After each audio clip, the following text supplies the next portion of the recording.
오늘 봉독해 드린 말씀을 통해서 지금 가던 길을 멈추고 일어나야 할 때입니다 라는 제목으로 우리 잠시 하나님의 말씀 나누도록 하겠습니다. 사람을 움직이는 힘이 어디서 나올까? 이 정신의학적인 측면에서 보면 사람은 모자람에서 나온다. 그러니까 배가 고파야 사람이 동물이 움직인다. 뭐 이런 얘기들을 합니다.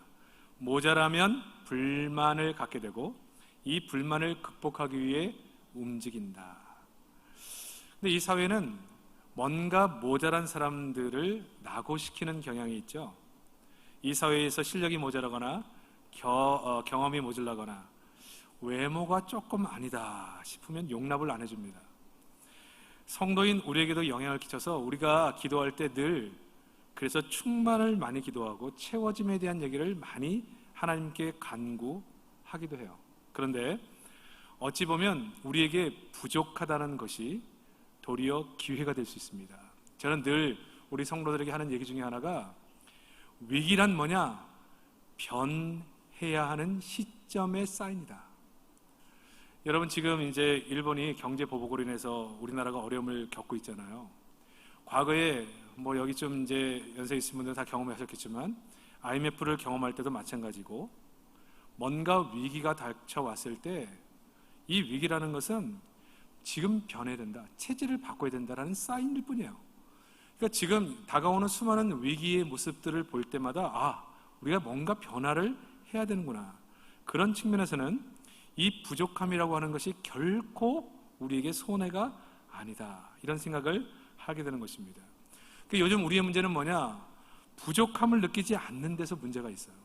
부족하다는 것을 느껴야 은혜를 구하게 되어 있는데, 오늘 본문은 인생을 살면서 이게 아닌데 뭔가 잘못됐는데 생각하고 있는 그 야곱, 이 야곱이 이 모자람에서 어떻게 그 문제를 딛고 일어서는가, 그 부분을 다뤄주고 있습니다. 결국 가던 길을 멈추고 다시 한번 자신의 방향을 바라보고 그리고 하나님의 뜻 앞에 순종하는 결단, 이게 오늘 야곱이 우리에게 보여주는 모습이라고 생각해요. 오늘 저녁 예배, 오후 예배죠. 오후 예배, 여러분이 한 달에 한 번 드리는 이 예배 가운데 하나님이 여러분에게 주시는 주의 음성을 듣는 복된 시간이 되시기를 주의 이름으로 축복합니다. 첫 번째, 하나님은 우리가 있어야 할 자리를 이탈할 때 찾아오십니다. 야곱은 하나님과 야복강가에서 씨름을 하죠.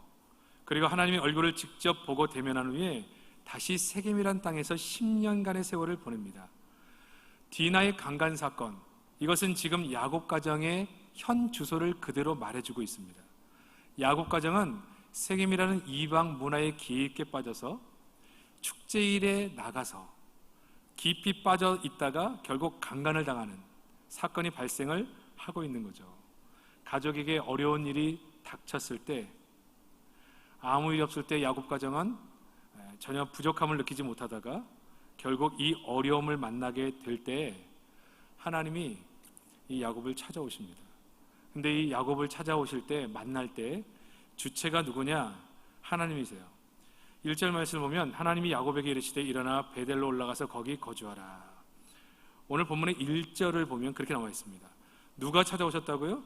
하나님이 찾아오십니다. 누구를 찾아왔어요? 야곱을 찾아오십니다. 하나님은 자기 백성을 끝까지 책임지십니다. 하나님의 열심은 우리를 놓지 않으시는데, 여러분이 아무리 발동치고 하나님 뜻 밖에서 내가 하고 싶은 대로 살아도 여러분이 예수를 만난 하나님의 백성이면 하나님의 열심 밖으로, 관심 밖으로 나갈 수가 없어요. 그래서 하나님은 여러분이 은혜로 믿음 생활을 잘하며 살고 하나님의 사람으로 살기를 원하시는데, 그렇게 살지 못할 때도 절대 포기가 없습니다. 그러므로 우리의 인생은 하나님의 손 안에 있어요. 그 하나님의 열심을 이길 수 있는 어떤 사람도 우리 가운데 없습니다. 오늘 야곱에게 하나님이 찾아오세요. 책임지십니다. 죽도록 내버려 두지를 않으신다는 거예요. 무엇인가 결핍을 느끼고 있을 때 하나님이 직접 찾아오십니다. 누구에게요? 야곱에게. 베드로도 그랬죠? 밤새 물고기를 잡았으나 잡지 못할 때 주님이 찾아오셨어요. 엘리야가 이세벨의 위협으로 쓰러져 있을 때 하나님의 사자가 찾아오십니다. 그러므로 우리 인생의 모자람이라는 것은 절대 나쁜 게 아니에요. 여러분 인생에서 여러분 특히 젊은 분들이 많이 계신데 뭔가가 부족하다, 뭔가가 우리에게서 결핍돼 있다. 이게 하나님을 만나는 이유가 되기도 합니다. 신앙생활하고 목회를 해보니까요, 하나님은 여러 과정이나 환경 속에서 우리를 찾아오시는 것을 보게 됩니다.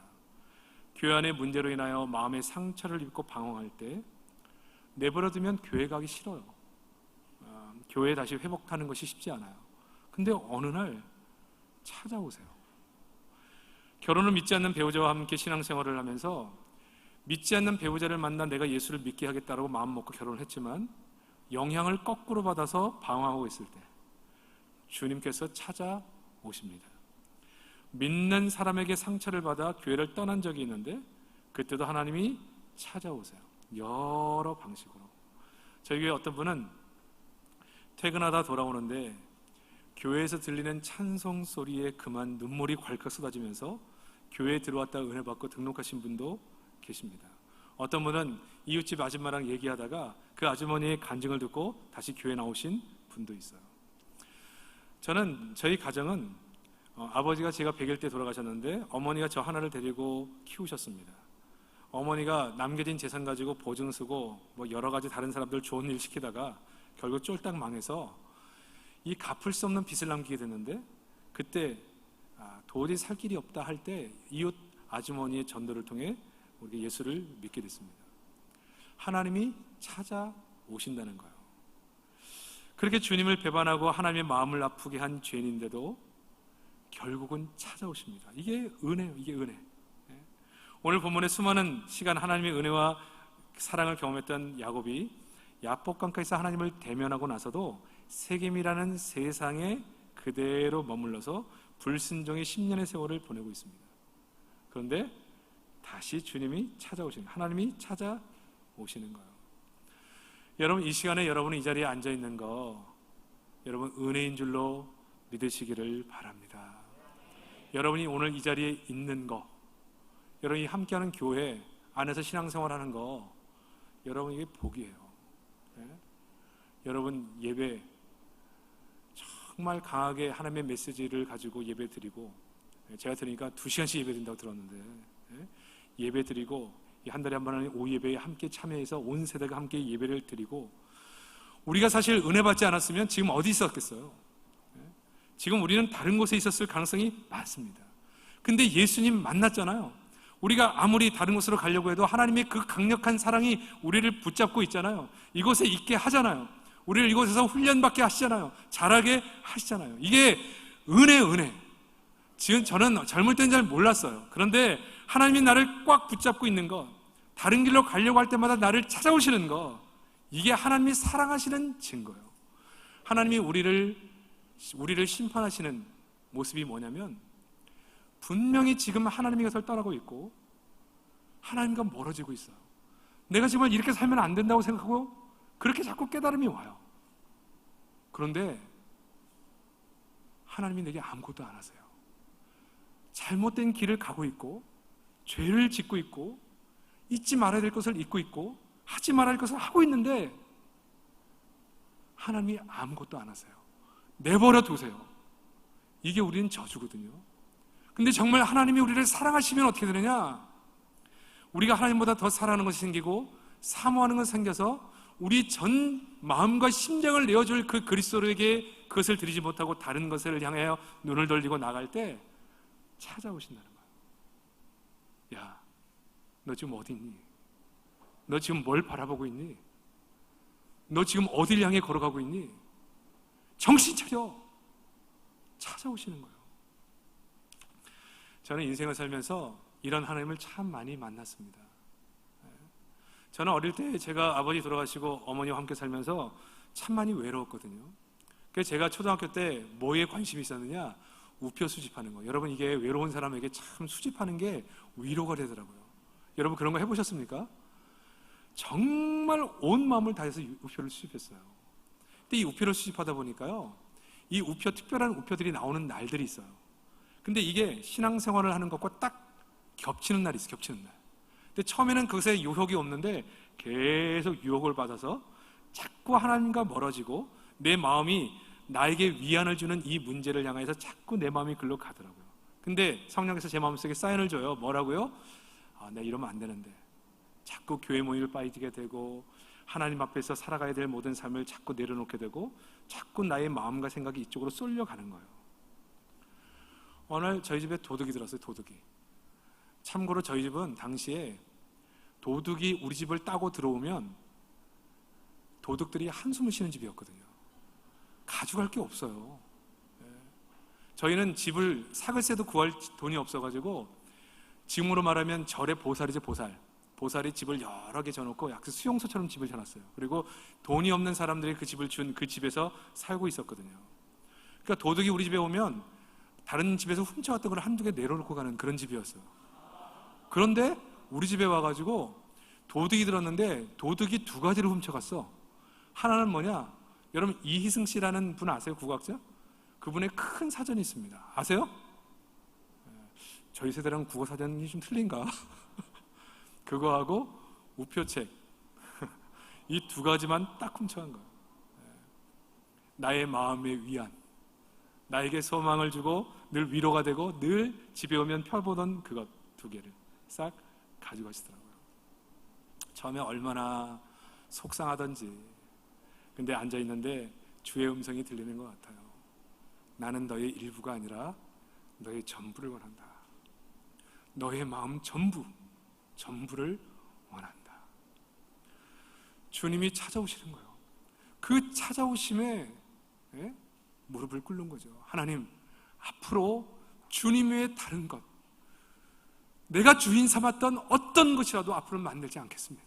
오직 주님만 사랑하겠습니다. 그때부터 하나님이 은혜를 부어주시더라고요. 사랑하는 성도 여러분, 인생 살아갈 때 우리의 눈을 유혹하는 수많은 것들이 있고 우리의 마음을 빼앗아가는 수많은 것들이 있습니다. 그것이 사람일 수도 있고요, 어떤 우리에게 위안을 주는 어떤 것일 수도 있어요.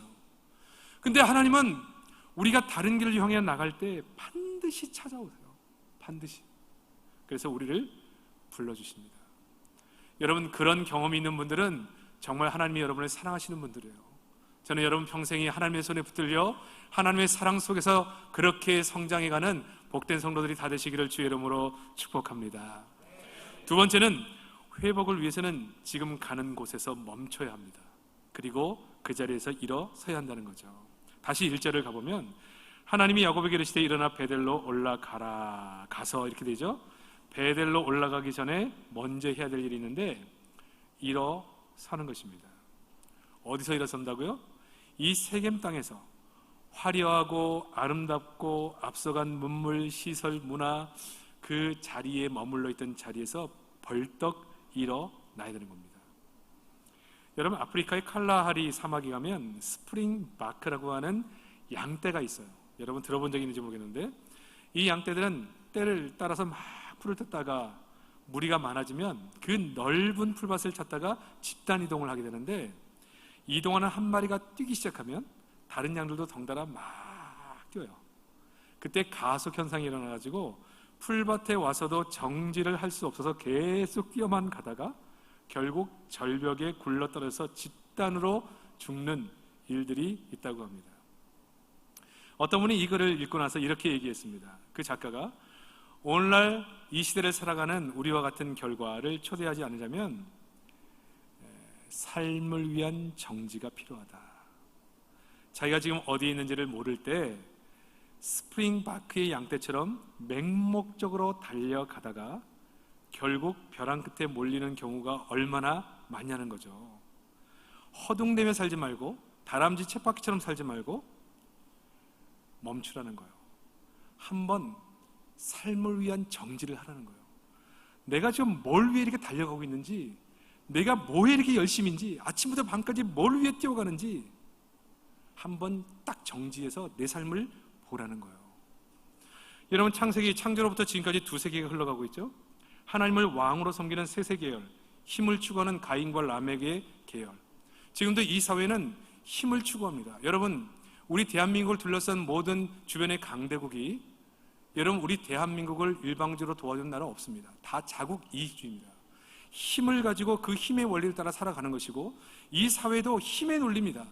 누가 힘을 갖느냐, 여기에 관심이 있고 그 힘에 모든 사람이 줄을 서는 그런 사회를 살아가고 있어요. 그럼에도 불구하고 또 하나의 세계는 오직 하나님을 나의 주인으로 모신 세계, 이 두 세계가 우리 가운데 있는 것이고, 오늘 찬양을 인도하시는 분이 얘기한 것처럼 우리가 하나님께서 맡기신 이 하나님의 나라, 하나님이 주인된 그 나라를 위해 우리는 살아가는 거죠. 근데 우리가 무엇을 위해 사는지는 멈춰서 생각해야 돼요. 멈춰서. 제가 앞에서 저를 소개한 것처럼 저는 28에 홀로 되신 호르몬 밑에서 외아들로 자랐습니다. 힘든 가정의 구조가 있었죠. 저는 그래서 제가 결혼을 앞두고 있을 때 결혼, 이거 얼마나 좋을까. 저는 저희 어머니가 저를 데리고 키우면서 어려움을 겪었을 때 5살 때부터 저를 집에 놓고 일하러 다니셨어요. 그때 어떻게 하셨느냐, 밥을 차려놓고 가셨어요.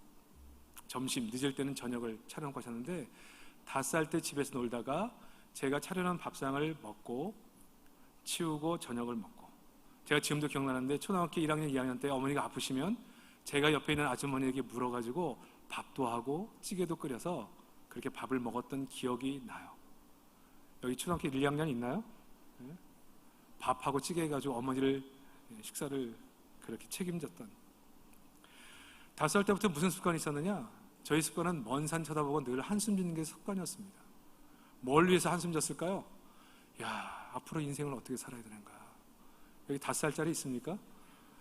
제가 그래서 어릴 때부터 얼굴이 확 늙었어요. 세상 근심이 많아가지고. 제가 중학교 갔을 때 선생님들이 저보러 누구십니까? 이렇게 물어볼 선생님이었어요. 그 옷을 벗고 갔을 때 그렇게 나이를 먹었고, 제가 처음에 부산에 내려왔을 때가 30대 후반이었거든요. 근데 대부분 저를 몇 살로 보냐면, 제가 이제 수영록교회에 부임하면서 30대 후반에 왔는데 대부분의 성도들이 저를 50대로 보더라고요. 50대. 그때 모습이 지금 모습입니다. 하나도 안 바뀐 거. 지금은 이제 좀 제 나이를 좀 봐요. 그런데 왜 그렇게 살았느냐? 너무 고민거리가 많았어요. 그런데 그렇게 살다가, 외롭게 살다가 결혼을 한다 생각하니까, 야, 이건 뭐 이제 불행 끝 행복 시작. 끝나고 집에 가면 사람이 있다는 게 얼마나 행복한지. 여러분, 이제 젊은 분들도 많이 계신데 오늘 결혼하신 분은 제 말을 잘 이해할 겁니다. 결혼해보니까 장난이 아니에요.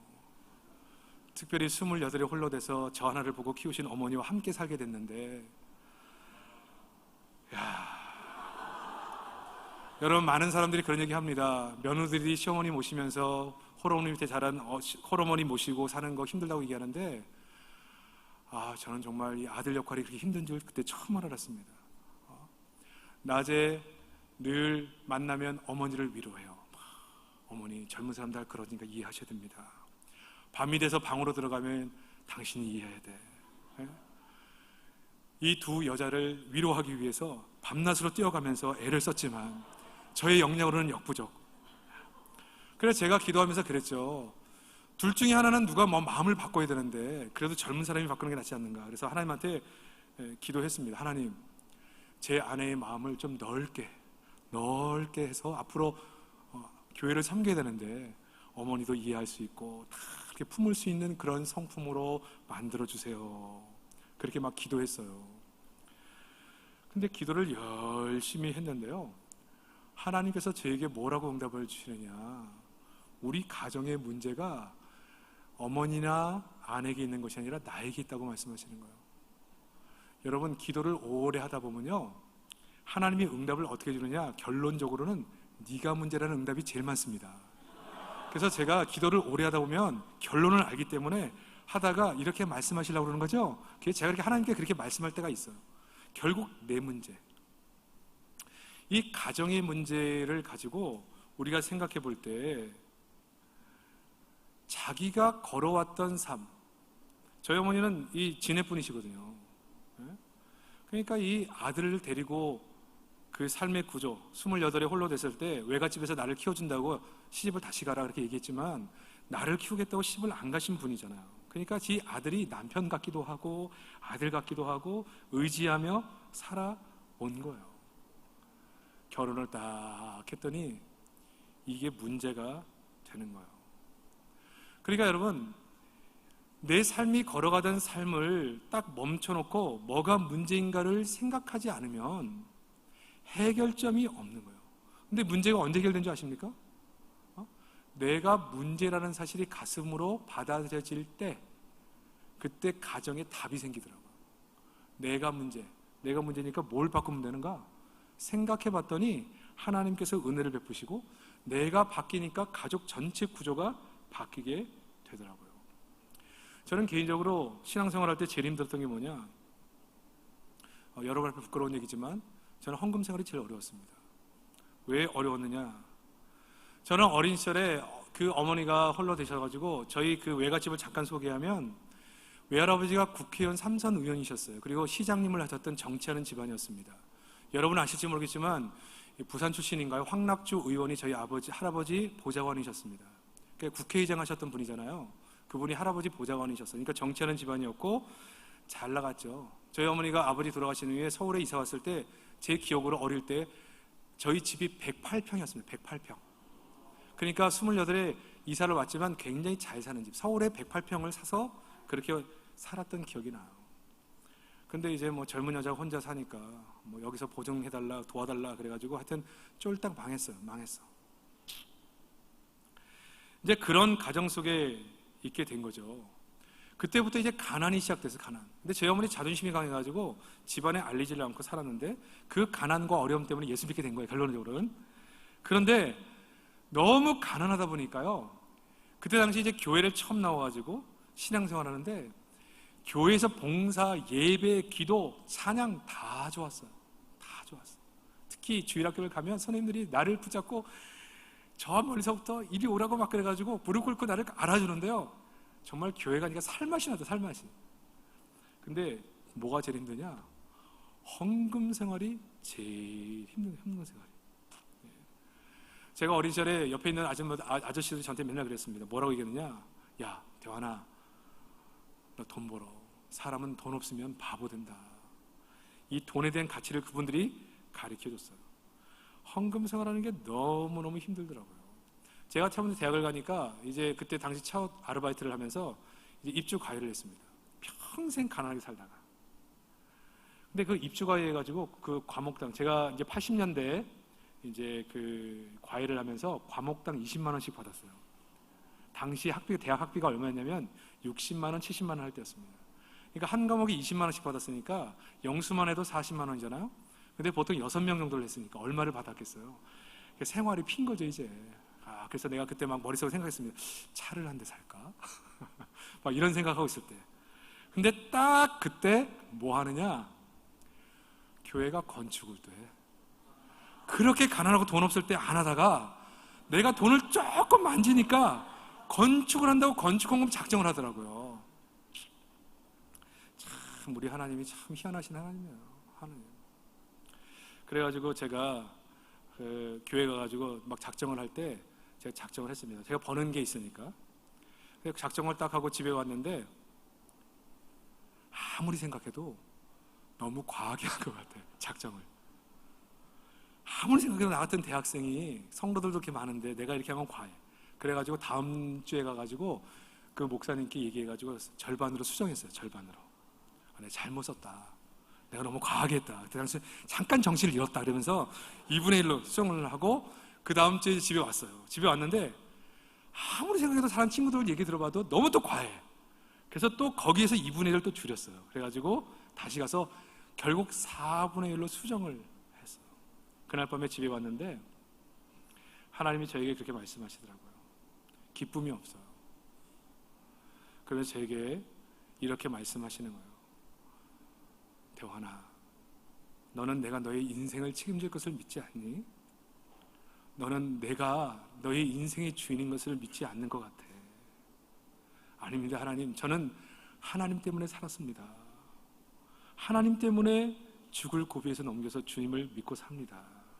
아니, 너는 나를 신뢰하지 않아.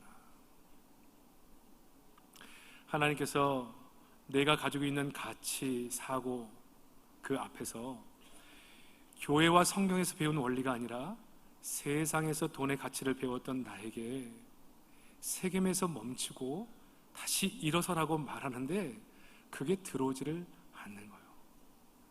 그때 하나님이 나를 향해서 어떻게 그 어려운 순간 나를 먹이시고 입히셨는지, 그리고 어머니와 함께 죽으려고 했던 그 순간 나를 어떻게 살게 하셨는지를 깨닫게 하시면서 내 마음을 무너뜨리시더라고요. 그리고 그 자리에서 벌떡 일어나서 하나님 앞에서 나의 재정적인 삶과 나의 인생의 삶의 가치를 바로 세우는 계기가 됐어요. 사랑하는 성도 여러분, 하나님은 우리가 여러 가지 위기를 만날 때 우리를 찾아오십니다. 그리고 뭐라고 하신다고요? 일어서라. 세겜에서 일어서라. 너의 가치, 너의 생각, 베델의 삶의 방식이 아닌 세겜의 삶의 방식에서 멈춰라. 일어서라. 우리가 일어서야 변화가 생기는 겁니다. 일어서야. 사랑하는 성도 여러분, 우리의 인생은 지금 어디에 있습니까? 여러분이 훈련받은데도 베델의 삶의 원리를 가지고 이 땅을 살아가고 있습니까? 아니면 우리도 세상 속에 살면서 세겜이라는 깊은 삶의 문화 속에 들어가서 살아가고 있습니까? 세겜의 삶은 가장 가치가 힘을 추구하는 거예요. 힘을 추구하는 거. 힘을 추구하는 거. 우리의 삶이 세겜이 아니라 베델의 삶을 위해 우리가 걷던 삶에서 멈춰 일어서는 은혜가 있기를 주의 이름으로 축복합니다. 그래야 우리가 새로운 변화가 있는 것이죠. 일어섰으면 하나님께 나가야 됩니다. 세겜에서 일어났으면 베델로 나가야 되죠. 이 10년 동안 야곱의 가족들은 머뭇거리며 순종치 않은 모습으로 살았습니다. 라반의 집에서 20년, 세겜에서 머뭇거리며 또 10년, 30년 세월을 보냅니다. 그래서 야곱이 뭐라고 고백하는가? 3절에 보면 우리가 일어나 베델로 올라가자. 나의 환난 날에 내게 응답하시며 나의 가는 길에서 나와 함께 하신 하나님께 내가 거기서 단을 쌓으려 하노라 하매. 이 야곱은 여러 번 하나님을 만났는데 그 상황을 살펴보면 공교롭게 늘 어려움이 있을 때였습니다.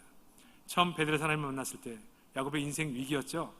호롤단신으로 한 번도 가보려는 먼 길을 떠나려고 했을 때 하나님이 찾아와 주셨고, 삼촌 라반의 집에서 삼촌에게서 계속 속고 낙심할 때 결국 또 하나님이 찾아와 주셨고, 삼촌 라반의 집에서 도망칠 때 야곱을 추격하는 라반을 막아주신 하나님, 그리고 그 순간 찾아와 주셔서 만나 주셨습니다.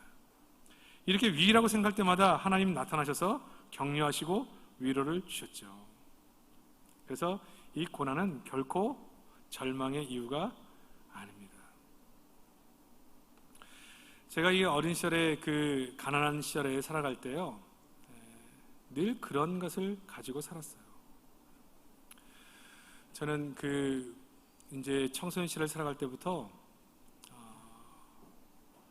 하나님께서 이 가난을 극복하는 이유로, 저희 어머니가 제가 대학 갈 때 저를 부르더라고요. 내가 대학을 들어갈 때까지는 내가 책임진다. 그런데 대학을 들어가면 네가 알아서 살아라. 더 이상 우리 집에서는 해줄 수 있는 것이 없다. 그래서 저는 대학 때부터 참 많은 알바를 했습니다. 지금 이제 알바를 몇 가지를 했나 생각해봤더니 28가지. 서울에 살 때 제일 먼저 정신요고라는 정신요고가 있어요. 정신요고. 그 앞에 카드를 팔겨서 이화여대 앞에서 액세서리 파는 것부터 시작해가지고 저는 63빌딩 유리창도 닦아봤습니다. 왜? 일당이 세기 때문에. 제일 비싼 알바가 뭔지 아세요? 지금 이런 여름에 이 도로의 아스팔트에 차선을 긋는 그 일이에요. 그 일에 젊은 청년들 가운데 알바를 써요. 근데 당시 일당이 18만 원이었습니다. 18만 원.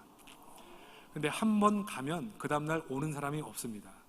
하루 종일 도로에서 그거 하고 나가지고 버티는 젊은이가 없어요. 제가 보름을 해서 보름을. 저는 여러분 염한다 그러죠? 시체를 다 닦아내고 이렇게 장례를 치르기 위한 준비. 그때 저도 참 많은 걸 배웠어요. 많은 거. 여러분, 죽는 사람들이 다 똑같지 않습니다. 그래서 이 사람들이 죽을 때 다 다르게 죽는구나. 그것을 거기서 깨달았어요. 여러분, 죽는 사람 봤어요? 임종 지켜본 적 있나요? 기회가 있으면 꼭 가보세요. 우리처럼 예수 잘 믿다가 천국이 보장된 사람들이 죽을 때는 참 편안하고 이 모든 그 죽음을 만질 때 부드러워. 그래서 교인들은 싸요. 조금 싸. 만지기가 좋아서. 근데 이 예수 안 믿다가 마지막에 극한 두려움 속에 죽는 사람들은 죽는 순간 온몸이 뻣뻣하게 굳습니다.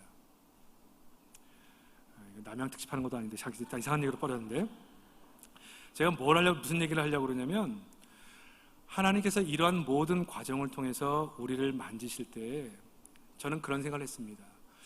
왜 나의 젊은 시절은 이렇게 고달픈가? 친구들은 다 이 여름에 휴가도 가고 아이들과 함께 지내고, 저는 학교를 다니면서 공부하고 남은 시간 다 알바를 뛰었고요. 그리고 나머지 시간은 교회에서 다 보냈어요.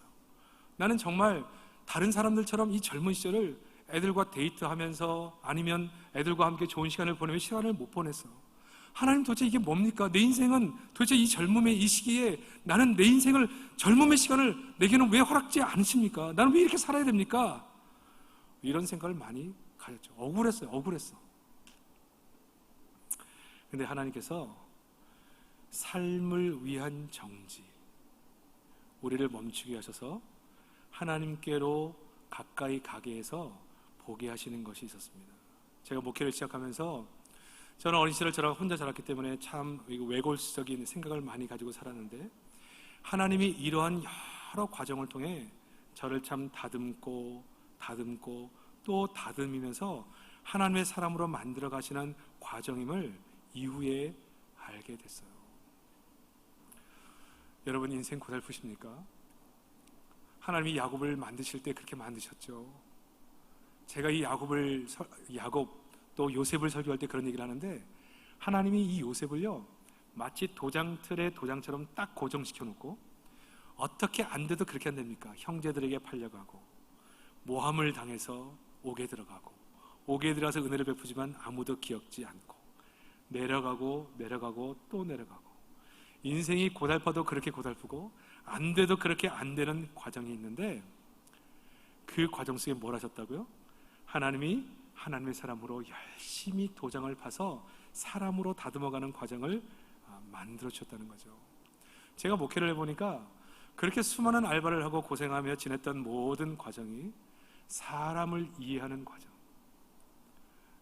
정말 이하가 여자에서 액세서리 팔 때 지금도 기억나는데, 이 리아카의 액세서리를 막 팔고 있는데 구청에서 단속 뜨거든.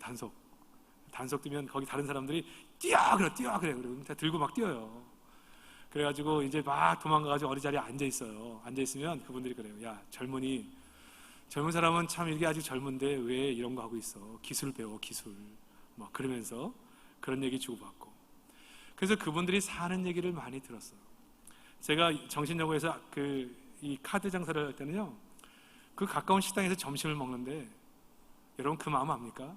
점심을 돈 주고 사서 먹는 게 너무 아까워. 그래가지고 손님들이 먹고 남은 음식을, 특히 여자분들 같은 경우는 음식을 먹고 그냥 가. 거의 한 숟갈 별도 두 숟갈 뜨고. 저거 저희들이 먹으면 안 됩니까? 그렇게 먹으며 지냈는데요, 그 가운데서 사람들이 어떻게 사는지, 가난한 사람들이 어떻게 사는지, 어려운 사람들이 어떻게 먹고 사는지를 배우게 됐어요. 그리고 수많은 사람들, 특별히 제가 입주과외를 할 때는 참 부잣집에 들어가서 공부를 했는데, 이 부자로 사는 사람들이 어떤 고민과 아픔이 있는지를 그 안에서 많이 경험했어요. 그래서 이 목회를 하면서 하나님이 이 과정 모든 것들을 어떻게 해요? 나를 위해서 허락하신 시간들이었구나, 이거를 깨닫게 된 거죠. 우리 이 땅을 살아갈 때 참 젊은이들 살아가기 쉽지 않은 이 시대 속에서 여러분 기억하시기 바랍니다. 하나님이 여러분을 정말 사랑하신다면 아마 여러분을 그대로 내버려두지 않을 거예요. 여러분을 마치 요셉처럼, 야곱처럼 도장 틀에 딱 고정시켜 놓고, 어떨 때는 견디기 힘들 만큼 우리를 새기는, 이 칼로 우리를 파는, 우리를 하나님의 사람으로 만들어가는 그런 경험이 우리 가운데 있을 수 있어요. 지금은 너무 힘들어요. 아파요. 앞이 보이질 않아요. 근데 여러분, 우리가 하나님 앞에 일어서서 그분께 더 가까이 가면 갈수록 이것이 하나님의 얼마나 큰 사랑인지, 얼마나 큰 은혜인지를 깨닫게 될 때 우리의 삶이 의미가 있는 거예요. 지금 내가 고생을 해도 이 고생이 하나님이 우리를 만지시는 일이구나, 만지시는 과정이구나. 그리고 언젠가 이 세월이 어느 정도 지난 다음에 생각해 볼 때 하나님 우리를 이렇게 사랑하셔서 우리를 이렇게 만들어 주셨구나.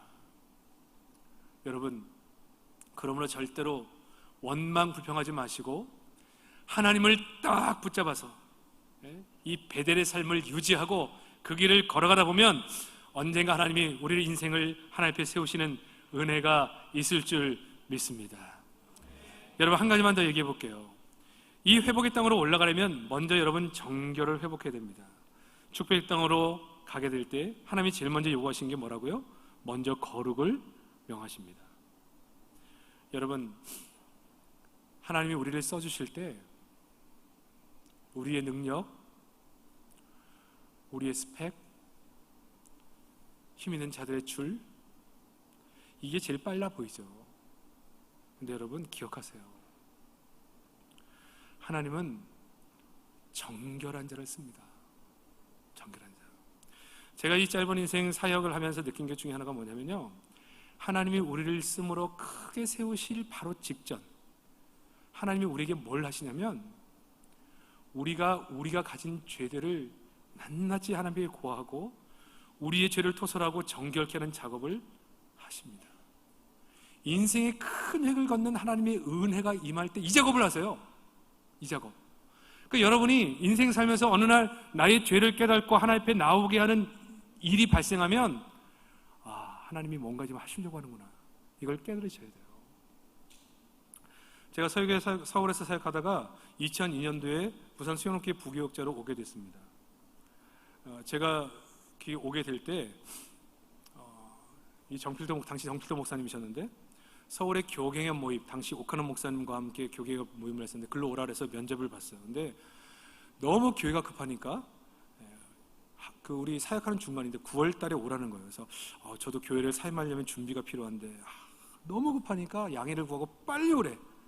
그래서 부산에 내려왔어요. 그냥 아무것도 없이 이사도 안 오고 나 혼자 내려왔어. 그냥 하도 급하다 그래서 왔더니 안 급해. 교회가 하나도 안 급해. 그래서 보직을 못 받았어요. 자리가 없어가지고. 그래서 뭐 했느냐, 와가지고요, 지금 미국에서 오신 목사님 중에 한 분이 가족이 다 미국에 들어가 계시고 혼자 계신 그 목사님 집에 있으면서 그냥 사역했어요. 근데 사역이 할 게 없잖아요. 그러니까 기도했어요. 기도를 했는데 하나님이 어떤 기도를 시키느냐, 자꾸 내 안에 있는 허물과 나의 죄성과 나의 연약함을 계속 기도하고 회개시키는 거예요. 제가 왔을 때 추석 전후였는데 얼마나 회개를 시키는지, 다른 사람들 보면 약간 미친 사람처럼.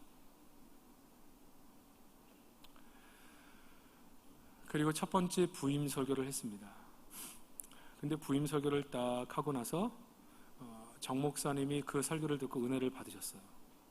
그리고 이제 그 정필도 목사님이 2개월간 매년 휴가를 가시는데 그 휴가를 가시면서 주일 설교를 저한테 맡기고 가셨어요. 제가 부임한 지 이제 2달 됐는데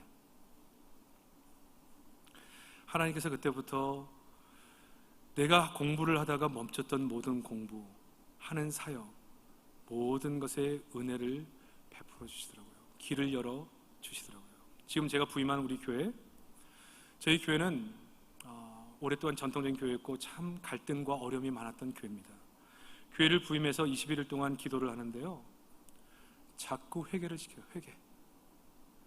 내가 모르지만 혹시 이 공동체 안에 있던 숨겨진 죄가 있다면 하나님 용서해달라고 기도를 그 기도가 끝나고 하나님께서 은혜를 베풀어 주시더라고요. 심령들이 회복이 되더라고요. 떠났던 사람들이 돌아오는 역사가 있더라고요. 여러분, 하나님은 어떤 사람을 쓰느냐? 정결한 사람을 씁니다. 여러분, 젊은 날 얼마나 유혹이 많고 어려움이 많아요. 그러나 내가 하나님 앞에 정결한 신부로서 주님 바라보고 믿음으로 살겠다고 결단하고 그 길을 걸어가려고 몸부림치는 우리를 통해서 앞으로 하나님이 어떻게 역사하시는지는 아무도 모릅니다. 여러분, 절대 인생은 성적순 아닙니다. 우리가 하나님의 손에 붙들려 쓰임받을 수 있느냐 없느냐의 문제예요. 근데 그 핵심이 뭐냐면 정결한 자를 쓴다. 정결한 자. 하나님, 내가 다른 지혜가 부족하고 스펙도 없고 아무것도 없지만 내가 하나님의 거룩한 신부로 정결한 모습으로 살겠습니다. 하나님이 내게 머무시는 데 부족함이 없도록 주님과 함께 그 길을 가겠습니다. 혹여라도 내가 이 땅을 살면서 하나님 마음을 아프게 하거나 감춰진 죄가 있다면 하나님 그것마다 주 앞에 내려놓겠습니다. 정결한 신부로 이 땅을 살아가고 주님과 동행하겠습니다. 여러분 그렇게 한번 살아보세요. 하나님이 여러분 인생 가운데 어떻게 개입하셔서 어떻게 쓰시는지, 그런 교회를 어떻게 들어서 쓰시는지 놀라운 일들이 일어납니다. 정말로 상상할 수 없는 방법으로 우리의 인생 가운데 개입하셔서 은혜를 베풀어 주시는데 여러분의 길을 열어 주시는 거예요. 그 축복이 뭐라고요? 오늘 1절 하시면 5절 말씀 보면 그들이 떠났으나 하나님이 사면 고을을 크게 두려워하게 하심으로 야곱의 아들들을 추격하는 자가 없었다. 그렇게 이 디나의 강간 사건 이후에 그들에게 복수했잖아요. 그러나 하나님께서 이들을 두렵게 함으로 말미암아 아무도 못 건드렸어요. 여러분, 성경은 하나님의 백성을 세상이 두려워해야지 우리가 세상을 두려워해서는 안 된다고 말합니다. 그런데 이렇게 하나님의 은혜의 부르심에 따라 정결한 모습으로 주 앞에 설 때 우리 하나님께서 우리를 보호하신다. 아무도 못 건듭니다. 이러한 인생을 아무도 건들 수 없습니다. 아무리 공격하려고 마음을 먹어도 건들 수가 없어요. 왜? 하나님이 지키시기 때문에. 제가 수영록교회 부임해가지고 난 도대체 처음에 수영록교회가 왜 부흥하는지 이해를 잘 못하겠어요. 그 서울에 설교 잘하시는 분들이 그냥 들으면 정신이 번쩍 나고 그냥 머리가 막 열리고, 그런 설교를 막 듣다가 부산에 왔는데요, 하나님께서 여러분을 사랑하시고, 이 설교를 50분 막 1시간 하던데, 이거 주여, 이거 도대체 언제 끝나는지 언제 클라이막스인지 이게 전혀 감이 안 오는 거예요. 그리고 목사님이 하시는 게 별로 없어요. 아시겠지만 교회가 이제 몇만 명 교회 모이니까 목사님이 뭐 주례도 안 하시고 장례도 안 하시고 뭐 양육도 안 하시고 우리랑 진짜 만나는 게 아무것도 없어. 그런데 주일마다 얼마나 사람들이 몰려오는지 도대체 왜 쓰는지를 모르겠어요. 왜? 이 교회가 왜 부흥하는지를 잘 모르겠어요. 그래서 내가 정 목사님한테 여쭤봤습니다. 목사님, 도대체 수영록 교회는 왜 부흥하는 겁니까? 그랬더니 그분이 그래요. 그분의 주특기가 즉답을 안 해요. 우리 교회에서 사역하면서 그 비밀이 뭔지를 깨달으면 목사님은 100만 불을 얻고 가시는 거다. 그렇게 얘기하더라고요. 근데 제가 깨달은 게 뭔지 압니까? 그 목사님은 정말 정결함을 추구하시다. 정결함을. 그분의 기도 중에 하나가 이거예요. 하나님, 그분 서울대학 나오셔가지고 젊은 날을 지날 때 저랑 좀 비슷한 게 있어요. 그러니까 딱 묶어서 아무것도 못하고 알바하면서 그렇게 살아왔거든요.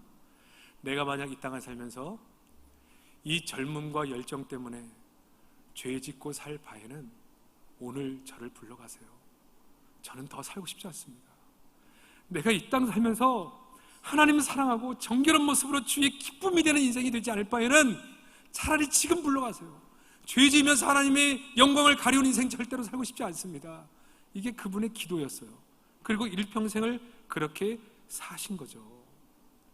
근데 정말 하나님이 눈에 보이게 은혜를 주시는 것이 보여요. 아무도 그를 해하지 못하는 걸 봅니다. 여러분, 인생을 살면서 앞이 보이지 않는 인생을 살아갈 때 정말 하나님 앞에 정결한 신부로, 이 시대에 정말 인기 없는 설교입니다. 정결하게 살아라. 그러나 여기에 힘이 있습니다. 힘이. 우리에게 영적인 힘이 있어요. 하나님이 우리를 보호하세요. 두 번째는 하나님이 우리에게 복을 주세요. 9절 오늘 본문이죠. 바울이 받던 아름에서 돌아오매 하나님이 다시 야곱에게 나타나사 그에게 복을 주시고. 복이 뭐라고요? 하나님이 우리의 복입니다. 하나님이 우리 인생을 책임지시는 겁니다. 우리는 하나님께 다가가서 하나님을 나의 하나님으로 모시고 하나님이 우리 인생을 책임져 주시는 거예요. 여러분, 이 인생처럼 행복한 인생은 없습니다. 돌아옴에 우리가 변화된 거죠. 정결한 삶으로 하나님을 주인된 모습으로 변화시킨 겁니다. 하나님이 나타나사 복을 주셨다. 야곱은 이전까지는 자기가 스스로 복을 쟁취하려고 새벽부터 밤까지 뛰어다니던 사람입니다. 근데 지금은 하나님이 나의 복입니다. 하나님을 소유한 인생이 되고 나서부터 진짜 복의 사람이 된 거예요. 저는 여러분의 인생 가운데 하나님이 진짜 복을 베푸시는 은혜가 있기를 주의 이름으로 축복합니다. 하나님을 소유한 인생이 되면 진짜 복 있는 인생이 되는 거예요. 저는 하나님 앞에서 내가 복 있는 인생이 될 때 어떤 것도 두렵지 않습니다. 왜? 하나님이 우리 인생 보호하실 거니까. 아무도 우리를 해할 수 없으니까. 하나님이 우리가 걸어갈 때 하나님이 나타나시고 하나님이 우리에게 복을 베푸시니까 어떤 것도 걱정할 이유가 없어요. 무엇을 먹고 어떻게 살 것인가 걱정할 이유가 없어요. 하나님의 사역을 위해서 필요한 것을 걱정할 이유가 없어요. 내가 너무 걱정을 안 하니까 우리 교회 분들이 걱정을 많이 해요. 나는 걱정을 안 하거든요. 내가 가는 길이 정말 하나님이 원하시는 길이냐, 그것만 중요해. 네? 여러분, 왜 이 시대에 돈이 필요가 없겠어요? 정말 우리 돈 많이 필요하죠. 근데 내가 가는 길이 하나님이 원하시는 길이라고 한다면 하나님이 책임지시는 인생, 하나님이 우리 인생을 위해서 살아주시는 인생, 우리 인생길을 미리 열어주시는 인생, 홍해를 갈라주시는 인생, 여리고성을 하나님의 은혜로 무너뜨리는 인생, 이렇게 돼야 되잖아요. 만약 우리가 우리 힘으로 우리 길을 열어서 홍해를 가른다고 생각하고 거기를 어떻게 도할까를 생각하고 요단강을 어떻게 건널까를 생각하고 이 여리고성을 전략과 우리의 힘으로 무너뜨리라고 생각하고 인생 고달파서 어떻게 삽니까? 하나님 앞에서 복 있는 인생이 돼서 하나님이 우리를 위해서 일해주시는 삶을 살아가는 거예요. 이게 진짜 복이죠. 여러분, 하나님이 여러분을 사랑하시는 줄로 믿으시기를 바랍니다. 저는 여러분이 하나님의 사랑받는 존재가 돼서 하나님이 여러분의 인생을 위해 여러분의 길을 열어주시는 은혜가 있기를 주의 이름으로 축복합니다. 마지막 세 번째 축복이 뭐냐? 새 이름을 주며 새 비전을 줍니다. 야곱을 이스라엘로 바꿔주시죠. 이 이스라엘은 뭐라고요? 우리의 생물학적인 번성이 아니라 나를 통해 수많은 하나님의 백성이 돌아올 것에 대한 약속입니다. 제가 참 연약한 모습일 때 하나님이 너를 사역자로 부르셨을 때 하나님 왜 나 같은 인생을 부르셨습니까? 그때 하나님께서 제게 주셨던 응답이 내가 한다. 내가 너를 만든다. I will make you. 내가 너를 만들 거다. 하나님이 나 같은 인생을 통해서 죽어왔던 영혼이 주께로 돌아오고 그들을 복 있는 사람으로 만들어낸 일에 하나님이 우리를 써주시는 인생, 나를 통해 하나님의 백성이 왕성하게 되는 축복. 우리 함께하는 교회, 저는 참 감사해요. 이 시대의 젊은이들이 이렇게 모여서 함께 예배하고 그 전 세대들이 함께 하나님을 경외하며 모이는 교회가 있다는 게 얼마나 감사해요. 여러분, 부산 땅에 젊은이들에게 소망이 되는 그런 교회가 되시기를 주의 이름으로 축복합니다. 정말 젊은이들이 지금 예수 믿는 사람 없어요. 우리 청년들이 물어보니까 이 신교도에 약 250명 정도 아이들이 들어올 때 정말 예수를 인격적으로 만나 은혜 받은 아이들이 한 10명, 15밖에 안 된대요. 젊은이들이 지금 다 신앙을 떠나가고 있습니다. 이때 여러분을 통해서 수많은 젊은이들이 구름대처럼 모여 하나님을 경외하는 그런 꿈, 하나님, 저는 그런 능력이 없습니다. 우리 교회는 그런 힘이 없습니다. 뭐라고 얘기하신다고요? I will make you. 내가 너를 그렇게 만들 거야. 내가 너를 통해서 이 일을 할 거야. 이것이 하나님이 주시는 축복이에요. 그러니까 여러분, 오늘 이 말씀을 정리해보면 이런 얘기 아닙니까? 우리가 하나님의 특별한 사랑을 받아서 힘들거나 은혜 있을 때나 어려울 때나 우리를 찾아오셔서 우리를 일으켜 세워주시고 우리가 가던 길을 멈춰서 세겜으로부터 베델로 우리의 눈을 바꾸게 하시고 다시 한번 정결한 모습으로 주 앞에 쓰실 수 있는 신부로 세우게 하시고 그렇게 하셔서 하나님이 우리를 붙잡고 일하시는 거죠. 대적들이 우리 앞에서 고개를 숙이고 우리가 돌아오면 하나님 우리에게 복을 주시고 수많은 영적인 다음 세대를 우리가 끌어안고 모으는 하나님의 이 놀라운 비전, 이 꿈을 누구에게? 야곱처럼 이렇게 헌신한 너를 통해서 I will make you. 내가 너를 통해서 이 일을 하겠다는 거죠. 여러분, 이 축복만큼 큰 축복은 없습니다. 저는 대한민국을 생각할 때마다 이 대한민국이 뭐 이래야 된다 저래야 된다 말은 많지만 저는 우리 민족이 사는 방법은 이거 하나밖에 없다고 생각해요. 우리가 가던 길을 멈추고 다시 한번 잃어버린 우리의 심령 주 앞에 드림으로 하나님이 우리의 보호자가 되시고 하나님이 우리에게 축복을 주시고 하나님이 이 땅을 가운데 역사하시는 것을 감당하는 일밖에는 다른 방법이 없다. 오늘 이 시간 여러분의 심령 속에 이 야곱이 경험했던 이 축복을 마음껏 누리는 은혜가 있기를 주의 이름으로 축복합니다. 평생 하나님과 동행하고 하나님의 복을 받는 복된 성도들이 다 되시기를 주의 이름으로 축복합니다.